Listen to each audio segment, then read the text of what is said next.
sira iku muhdi ngaturake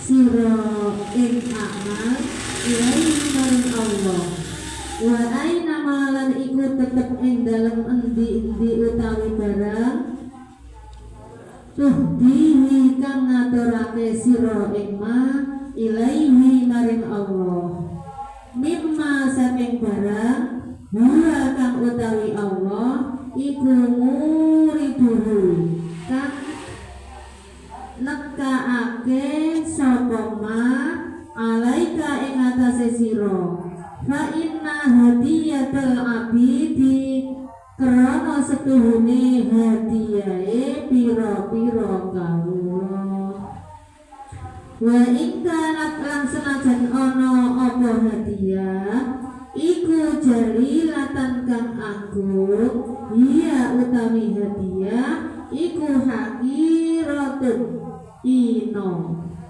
bin nisbati kelawan den bangsaake ila hadiyatis sayyidi marang hadiyahe bendoro wa ing kanat lan senajan ana apa amal iku hadiah sayyid iku qalilatan kide ala anna hadiyatal abdi ing atase setuhune hadiah kawula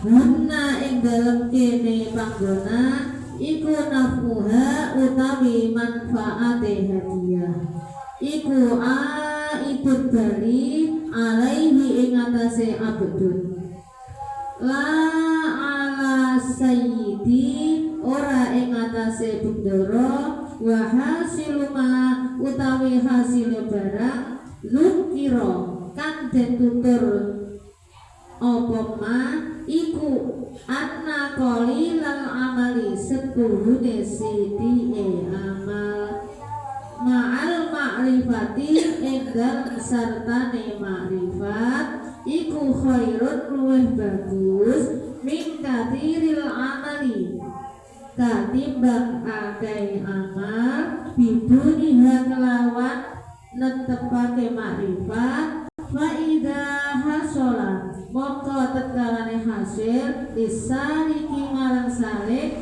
apa sing hasil apa ba'dul ma'rifati sakwene ma'rifat untuk dibagi mawon niki saya dibahas tetap ngomong no ma'rifat ini dewi apa ngenal nih Gusti Allah pengenalan cek weruh awake dhewe cek weruh pengerane